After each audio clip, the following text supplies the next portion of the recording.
דתיים לייט ודתל"שים זה לא אותו דבר בכלל. למה? כי דתל"שים עזבו את העניין של הדתיים לייט, זה שהם כן אוהבים את הדת, פשוט קשה להם לשלב קשה להם לקיים את הכל, אז הם משלבים את שני העולמות ביחד, גם העולם החילוני וגם העולם הדתי. אני חושבת שיש חיבור בין דתי לייט לדתל"שים? כן, אני חושבת שזה חיבור קל. למה? כי הרבה פעמים דתל"שים הם עדיין באים מהרקע, והם עדיין צריכים את המשהו הקרוב הזה, אז הרבה פעמים הדתיים לייט זה משהו שכן אפשר להתחבר אליו, וזה כן יש בזה איזשהו חיבור. לפעמים זה יותר קרוב לדתי לייט מאשר לחילונים. דתי לייט הוא גדל בבית דתי, כן, ההורים שלו דתיים, והוא התחנך במוסדות הדתיים המקובלים, שזה בית ספר דתי, ישיבה תיכונית. איך קוראים לך? אני אריאל. בן כמה אתה? 24.5. ואיך אתה מגדיר את עצמך מבחינה דתית? אדם דתי, מאמין. אתה מכיר את המושג דתי לייט? מכיר את המושג, אני אגיד לך בתור הערה שאני לא אוהב את כל המושגים האלה, יש דתי, היום כל כך הרבה סוגים של דתיים. מה את חושבת על ההגדרה דתי לייט? כל מה שלייט זה פחות טוב, ואני לא חושבת שאני מחשיבה את עצמי פחות טוב. דתי לייט, בוא נגיד שהוא דתי ששומר שבת כשרות, זה דתי לייט. אני חושב שאין להם איזשהו קוד לבוש מסוים, הם חוץ מאולי כיפה קטנה, ואני חושב שהם עושים את הכל, כאילו. זה מתבטא במסיבות, ביציאות. החלק הלייטי, כלומר, הוא לא מקפיד על ההלכה, הוא לא רואה את ההלכה בראש מעייניו, כלומר, הוא מקיים את המצוות העיקריות, שזה שבת, כשרות וכולי, אבל הוא לא מקפיד על קלה כבחמורה, כלומר, נראה לי שאם הוא יפספס תפילה, זה לא יהרוג אותו. תראה, סתם לדוגמה, נגיד בן אדם עכשיו שיוצא בשבת, הוא רוצה עכשיו ללכת עם חברים שלו למסיבה, הוא רוצה ללכת לחוף הים, אז זה דברים שבן אדם ירצה לעשות, ואיפשהו ירגיש שהוא בתור בן אדם דתי הוא חנוק, ושאין לו אפשרויות וכדומה. אני חושבת שבגיל מבוגר זה נהפך ללייט. ככה מגדירים את זה בחוץ, הלייט הזה, אבל זה לאו דווקא לייט, זה פשוט התחברות למציאות יותר, וראייה שדברים שחשבנו שיקרו לא קורים, כמו חתונה וכמו מצבים בעולם, פשוט הדברים לא בדיוק איך שחינוכו, ולכן זה נהפך ליותר מורכב. אז אני לא הייתי קוראת לזה לייט, הייתי קוראת לזה פשוט משהו יותר מציאותי ויותר מורכב. לדעתי, דתי לייט זה מי שנולד לעולם הדתי, לא בדק עד הסוף, עושה מכוח זה שהוא נולד לתוך זה, נמצא בתוך זה, ובאיזשהו מקום לכל אחד מאיתנו קשה לשנות מסגרת, קשה לשנות עולם, לעשות שינוי מהותי. לא דתייה לייט, דתייה לאומית, שזה דתי ציוני, מאמינה באמונה שלמה, לא מקיימת את כל המצוות כי זה לא קל. אני לא מקיימת. צניעות לצערי לא מספיק.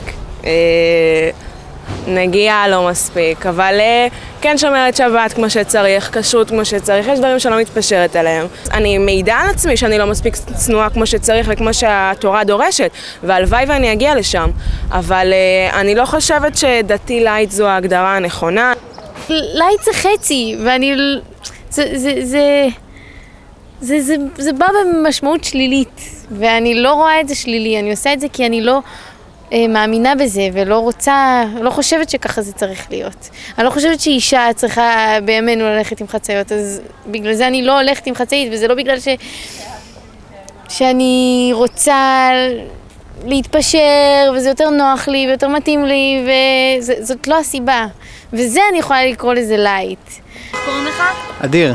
אדיר? כן. ואיך אתה מגדיר את עצמך? דתי לייט. דתילון. איך את מגדירה את עצמך? לייט. דתייה לייט?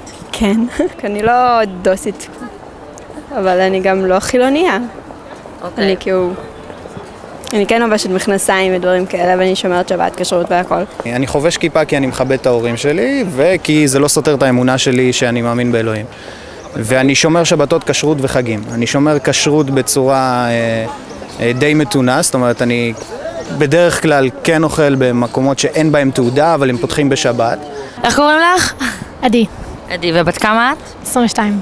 ואיך את מגדירה את עצמך? אני מגדירה את עצמי דתייה שומרת מצוות, אני בית דתי לאומי, ואני משתדלת לקיים את הערכים שגדלתי עליהם. את היית יוצאת עם מישהו שהוא דתי לייט?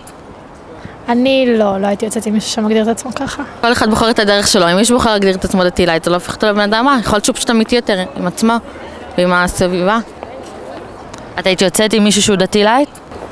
כן, אם מישהו ישר עם עצמו וזה מה שהוא אומר על עצמו, בכיף. נגיד, אבא שלי הוא רב, ואני באה ממשפחה מאוד דתית, לא חרדית, אבל דתית לאומית חזקה. אני כן הייתי יוצאת עם בחור דתי לייט, ואפילו דתל"ש. מה שחשוב לי זה שהשמירה על מסגרת הדתית, כאילו הדברים המאוד בסיסיים, שהרבה מאוד אנשים רואים אותם, שזה, כמו שאמרתי, השבת, כשרות, חגים כאלה, אבל חשוב לי שזה יהיה מישהו שבא מרקע כזה. כל הכיפה סרוגה בעיקרון זה יחסית לייט, הרוב, בני עקיבא, הרבה לא כולם, אבל יש הרבה. מה היה קורה אם היית פוגש מישהי, מתאהב בה והיית רוצה לשמור נגיעה עד החתונה? משהו שהיית מקבל? כן. אבל זה משהו שאתה לא כל כך מסכים איתו. נכון, עוד פעם, קודם כל זה לא שאני לא כל כך מסכים איתו, אני אמרתי שאני לא חושב שזה הערך הכי עליון, אבל אם, בוא נגיד ככה, אם מישהי רוצה לשמור נגיעה עד החתונה והיא חשובה לי, אז אני מוכן לעשות את המאמץ הזה זה מה שאני אומר, זה מה שאמרתי מקודם, כאילו, אם לא הייתי מוכן, אז פשוט לא היינו יוצאים, מבינה?